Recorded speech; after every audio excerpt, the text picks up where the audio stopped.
साल 2014 के इलेक्शन से पहले पूरे देश में ये माना जा रहा था कि कांग्रेस पार्टी ने बहुत अत्याचार किए हैं लोगों पर। 70 साल, कोई 65 साल, भले ही किसी को इतिहास पता ना हो, लेकिन अच्छी अच्छी बातें बताया कर रहे थे कि कांग्रेस ने हमारे साथ ये किया है, वो किया है। लेकिन जब 2014 के इलेक्शन में नरेंद्र मोदी की क़यादत में भारतीय जनता पार्टी ने प्रचंड बहुमत से सरकार बनाई, सत्ता में वो आए, तब से लेकर अब तक की अगर बात की जाए तो कई घटनाएं ऐसी हो चुकी हैं जो कि उनको सांप्रदायिक ठहराया जा रहा है कि इनके अंदर सांप्रदायिक भावना हद से ज़्यादा है। ऐसा नहीं है कि और भी पार्टियों के जब दौर रहा उस वक्त कोई कम्युनल वायलेंट नहीं हुए, लेकिन सबसे ज़्यादा इजाफा की अगर बात की जाए तो भारतीय जनता पार्टी की इस 3-3.5 साल हुकूमत में हुई।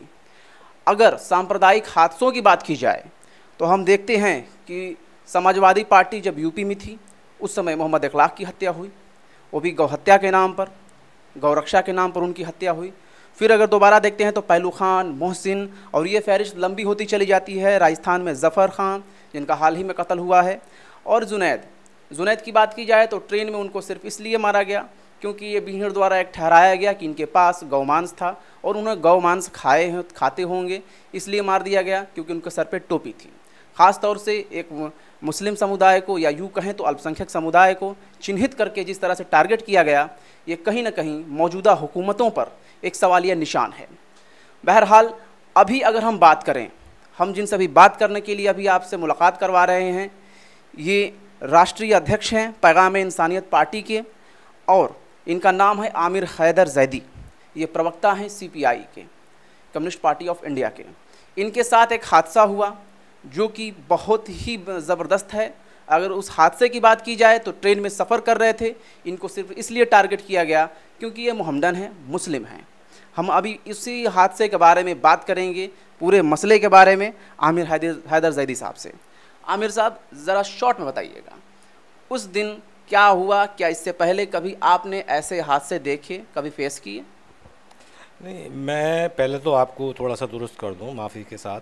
पैगाम इंसानियत फाउंडेशन जो है वो एक NGO है और ये पार्टी की तरफ से है जिसका मैं राष्ट्रीय अध्यक्ष हूँ और पार्टी का PEC का सदस्य हूँ। दूसरे, मेरी 52 साला ज़िंदगी के अंदर ऐसा कभी कोई हादसा मेरी समझ में नहीं आता है, सफ़र करता हूँ पूरे हिंदुस्तान का, कि कभी कभी कोई ऐसा हादसा हुआ हो कि मुझे ये एहसास हुआ हो कि मैं मुसलमान हूँ। मैं विचारों से कम्युनिस्ट हूँ, नाम से तो मुसलमान हूँ, नाम तो आमिर हैदर जैदी है, विचारों से कम्युनिस्ट हूँ। तो अब जब मैं ट्रेन में सफ़र करने जाता हूँ या कहीं और जाता हूँ तो मुझे उसी नज़रिए से देखा जाता है। चाहे मैं हर फ़िरका परस्त जमात का मजम्मत करता हूँ, और हर फ़िरका, अभी जुनैद की आपने बात की, और जुनैद की, और एक अभी कश्मीर के अंदर घटना हुई थी जो पंडित, उनका नाम मोहम्मद अयूब पंडित, मस्जिद के सामने एक मॉब आया, उनकी हत्या कर दी। हमने उसे आतंकवादी घटना कहा और पूरे देश ने उसकी मजम्मत की, लेकिन उस घटना को हम आतंकवादी घटना कहते हैं। लेकिन जब जुनैद की हत्या ट्रेन में होती है तो उसे हम आतंकवाद से नहीं जोड़ते हैं। मेन चीज़ ये है, अगर वो आतंकवादी घटना है तो ये भी एक आतंकवादी घटना है। भीड़ तंत्र उसके मुसलमान के लिए भी ख़तरनाक है तो हिंदू के लिए भी ख़तरनाक है। कब भीड़ तंत्र किसकी हत्या कर दे कुछ समझ में नहीं आता है। तो ये एक सोचने की बात है, सोचनीय है, इसे सोचना पड़ेगा पूरे मुल्क को, पूरे मुल्क के बुद्धिजीवियों को बैठ के करना पड़ेगा। एक तरफ वो हैं जो धर्म के नाम पर फ़िरका परस्ती का जहर घोल रहे हैं, एक वो हैं जो वतन को बचाने की बात करते हैं, भाईचारे की बात करते हैं, बंधुत्व की बात करते हैं, देश की बात करते हैं। दोनों के बीच में एक संतुलन है। अब उन्हें ये सोचना पड़ेगा कि देश, मुल्क किस दिशा में जा रहा है। तो जब आप ट्रेन में सफ़र किए तो ये शुरुआत कहाँ से हुई, इस तरह का हादसा जब आपके सामने पेश आया? मैं अपनी फैमिली के साथ सफ़र कर रहा था, वहाँ पे गया तो कुछ सीटें मेरी कंफर्म थीं, कुछ सीटें मेरी वेटिंग में थी। दिल्ली से जा रहे थे आप? निज़ामुद्दीन से मैंने सफ़र किया है, और वो सीटों पे जो कंफर्म सीट थी उस पर मैंने अपने बच्चों को बिठाया। बिठाने के बाद TC के पास गया, शायद कोई सीट अरेंजमेंट वो कर दें जो खाली हो, उसी इसमें था। इतने में देखा कि एक महिला का राष्ट्रवाद जागा, वो उन्होंने गालियाँ देने शुरू करी। मुझे लगा कि कोई आवाज़ आ रही, तो मैं पहुंचा, मैंने भाई क्या हुआ, क्या बात हुई? तो वो बहुत चीख चिल्ला रही थी बच्चों के ऊपर। मैंने उनसे कहा, मैंने भाई मैं क्षमा प्रार्थी हूँ, अगर मेरे बच्चों ने आपको कुछ कह दिया है या कोई भावना को आपको ठेस पहुंची है तो आप मुझे माफ़ कर दीजिए, इसी बात को यहीं कर दीजिए। जो भी बच्चों का, मैं बच्चों को धमका देता हूँ अगर कोई ऐसा मसला है तो। उन्हें नहीं, आपको ट्रेन के अंदर चढ़ने किसने दिया, आपको टिकट किसने दिया, आप तो कहना चाहिए राजद्रोही हैं। अजीब फलसफा है। मैंने भाई क्या राजद्रोही है, क्या वो है, क्या चल रहा है? आपने पूछा नहीं कि मैंने कौन सा राजद्रोह किया है? सुन, अब उस पर बातचीत हो रही, मैंने ये राष्ट्रवाद आपका जाग रहा है, मैं इस पर कोई बात नहीं कर रहा हूँ। बच्चों से कुछ गलती हुई है, उसे क्षमा चाहता हूँ। एक पड़ोसी सहयात्री थे, क्योंकि विवाद ये जब मैं वहाँ पहुँचा हूँ हो गया था, तो उसने उसे धमकाया, सहयात्री ने। उसने कहा कि तुम्हारे क्या बाप की ट्रेन है, जिसे तुम जैसे चाहोगे सफ़र करेगा, जिसे चाहोगे नहीं करेगा। तब वो उसकी आवाज़ थोड़ी साउंड कम हुई, लेकिन उसकी बदस्तूर वो चलता रहा और हद हो गई, कहना चाहिए ये मुसलटे हैं, ये हैं, ये जो उसके शब्दकोश में, जितनी मैं उन शब्दों का इस्तेमाल नहीं करना चाहता हूँ, ना मेरे वो शब्द हैं। सारे के सारे गालियाँ आप शब्द सब कह डाले। जो उसके शब्दावली में, जो उसकी शब्दावली में गालियाँ थीं, वो गालियाँ उसने हमें दे दी। हम शांत रहे।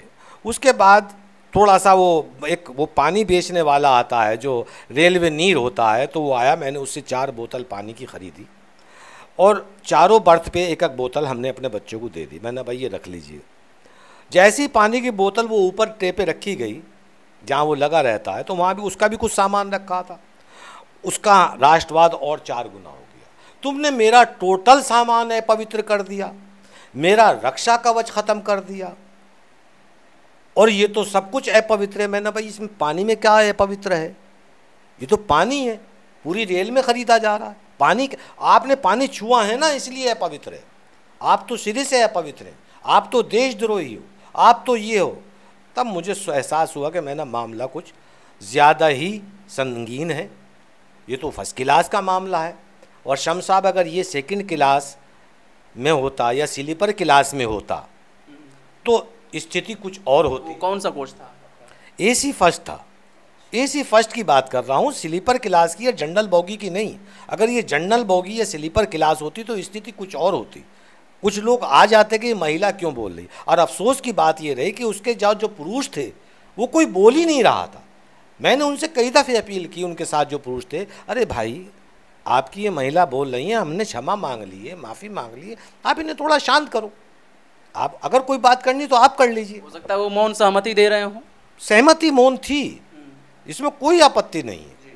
तब मुझे एहसास हुआ कि अब मुझे कुछ करना चाहिए। मैंने एक ट्वीट किया, अपने सारे मित्रों को उसे टैग किया, क्योंकि 11:30 के आसपास का ये वक्त था जब मैंने वो ट्वीट किया है। और 11:30 बजे आदमी सो भी जाता है, शरीफ आदमी। मैं भी घर में होता हूँ तो 11:30-12 बजे मैं भी सो जाता हूँ, फ़ोन नहीं उठाता हूँ किसी का। तो मैंने ट्वीट किया, कुछ को टैग किया।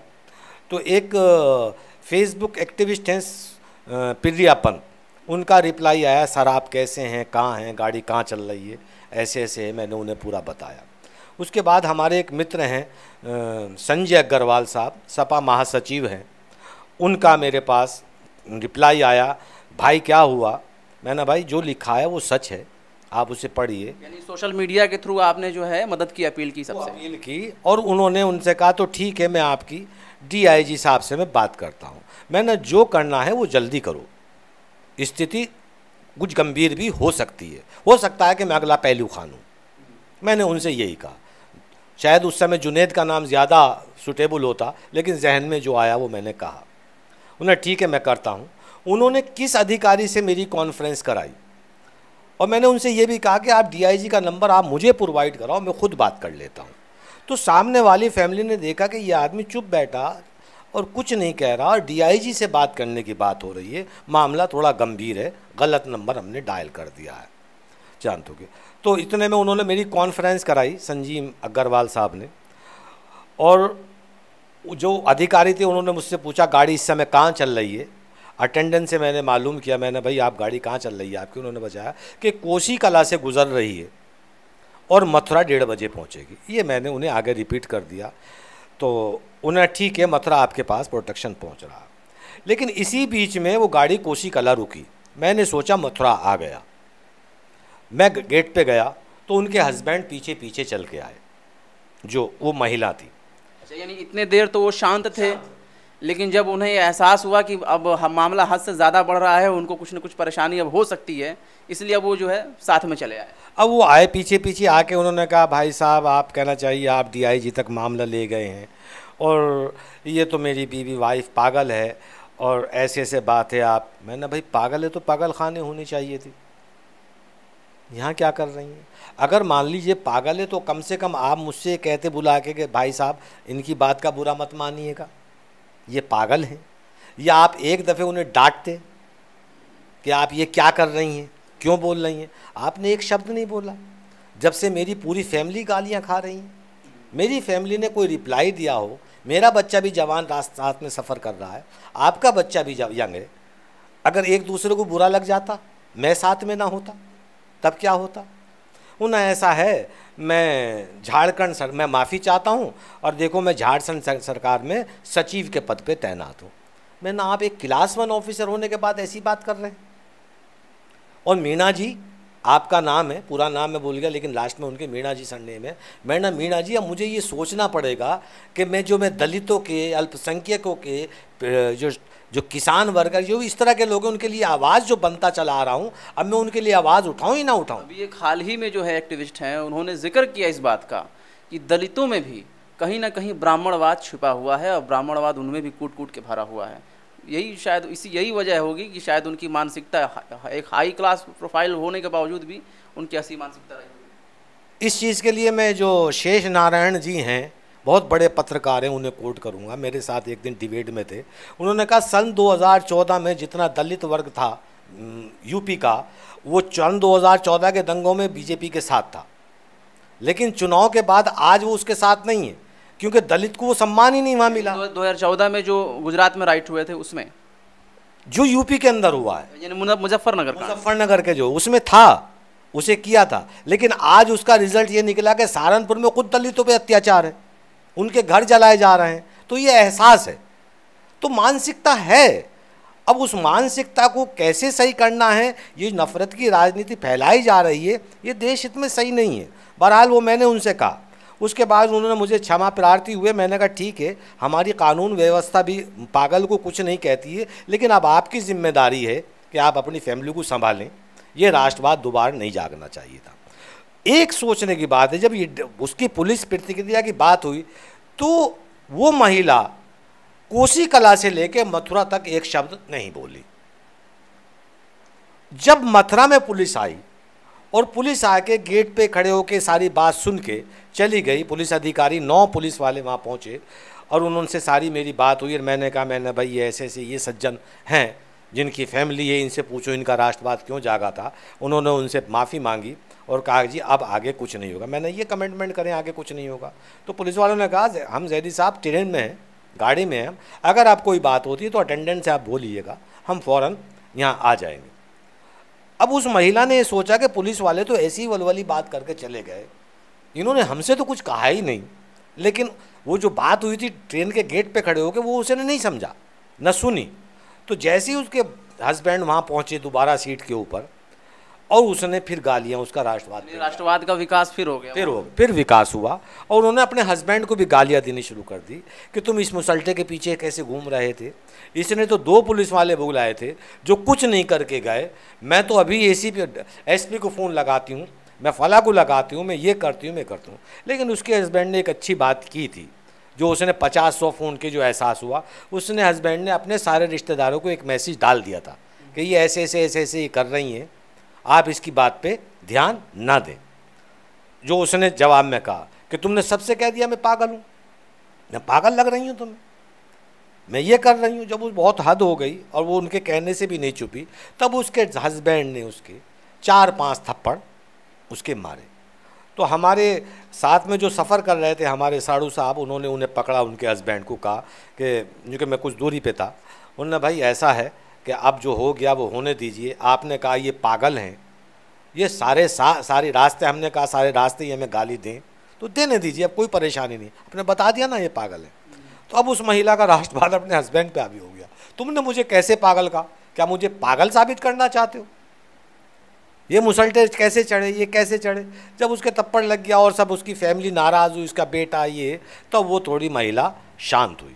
वरना तो शम्स साहब आप एक शो सभा या एक न्यूज़ और चलाते हुए होते कि जुनेद जैसी एक हत्या कम्युनिस्ट पार्टी के नेता अमीर हैदर जैदी के साथ हुई है, और ये घटना अगर जनरल बोगी या स्लीपर क्लास की होती। और इसमें एक नाम और रह गया है जिनका मैं बहुत शुक्रगुजार हूँ, अजय गौतम साहब का, जो हिंदू धर्मगुरु हैं। उन्होंने भी फ़ोन किया, उन्होंने कहा जैदी साहब मैं आईजी से बात कर रहा हूँ। मैंने उनसे कहा कि मैंने गौतम जी अभी रहने दीजिए, आप आईजी साहब से मत बात कीजिए, क्योंकि मेरी संजय साहब ने बात करा दी है कि अधिकारी वर्ग से मैं बात करता हूँ। तो ये एक प्रिया पंथ हैं और बहुत सारी एक लंबी लिस्ट है जिनका मैं नाम नहीं सबका लूँगा तो बहुत है। वो सब मित्र जो सोशल मीडिया पे मेरे साथ जुड़े हुए हैं। देखा मैंने, अली सोहराब साहब भी एक हैं, वो अक्सर वो भी इस तरह के मामले उठाते रहते हैं। जी, सोहराब साहब हैं, एक कामरेड कदम हैं, और एक लंबी लिस्ट है जिन्होंने ये सब सहयोग किया। किसी ने रेलवे अथॉरिटी को लिखा, कोई किसी ने कुछ किया, किसी से अपने सोशल मीडिया पे मेरे ट्वीट को वाल बनाया, किसी ने कुछ किया। उन सब का बहुत बहुत शुक्रिया है। वरना तो कुछ भी हो सकता, जुनैद भी हो सकता था, कामरेड कलबुर्गी भी हो सकता था, कुछ भी हो, गोविंद पंसारे भी हो सकता था, ये कुछ भी। और एक शोक सभा आप कर रहे होते कि साहब एक बहुत अच्छे आदमी थे जो मानवता के लिए लड़ते थे, ये बोलते थे, वो सब इतिहास बनने। ये एक सबसे बड़ा सवाल है। एक आम आदमी जब ट्रेन में सफ़र करता है तो सोचता है सिर्फ रेलवे की उन दावों पर यकीन करके वो सोचता है कि मैं बहुत सुरक्षित हूँ, मुझे कोई खतरा नहीं होगा। वो ये सोच के चलता है कि मेरा जान और माल दोनों हिफाजत से है। लेकिन सबसे बड़ा सवाल ये है कि रेलवे में एक एसी कोच में जब सुरक्षा नहीं है तो हम आगे किस चीज़ पर यकीन करें, किस चीज़ पर, किस गवर्नमेंट पर या किस हुकूमत पर भी हम यकीन करें कि हमारी जान सेफ़ है। ये बहुत बड़ा सवाल है। और कहीं ना कहीं ये हिंदू और मुस्लिम डाइवर्सिटी का ही, एकता का ही एक मिसाल है कि आमिर हैदर जैदी के साथ कोई दूसरा पहलू खान, ज़फ़र खान या जुनैद का कोई मामला नहीं बना। वैसा मामला ना घटे, ऐसा हम दुआ करते हैं। लेकिन सबसे बड़ा सवाल ये भी है कि आखिर ऐसी घटनाएं क्यों हो रही हैं, ये घटनाएं कब रुकेंगी, इनकी कोई टाइम लिमिट है कि नहीं है। सरकार सिर्फ दावे कर रही है। पीएम मोदी जिस वक्त गौरक्षकों पर हमले कर रहे थे, ज़ुबानी हमले कर रहे थे, उसी वक्त जो है झारखंड में एक आदमी की हत्या हो रही थी सिर्फ गौरक्षा के नाम पर। ऐसा कब तक चलेगा, कोई टाइम लिमिट नहीं है। आम आदमी किस तरह से अपने आप को सुरक्षित समझे, और ख़ास तौर से अल्पसंख्यक वर्ग को अगर देखा जाए तो बाकायदा निशाना साधा जा रहा है, उनको चुनकर निशानदेही करके इस तरह के वाक़यात हो रहे हैं। कैमरा पर्सन आशीष के साथ शम्स तबरेज़, नेशनल दस्तक।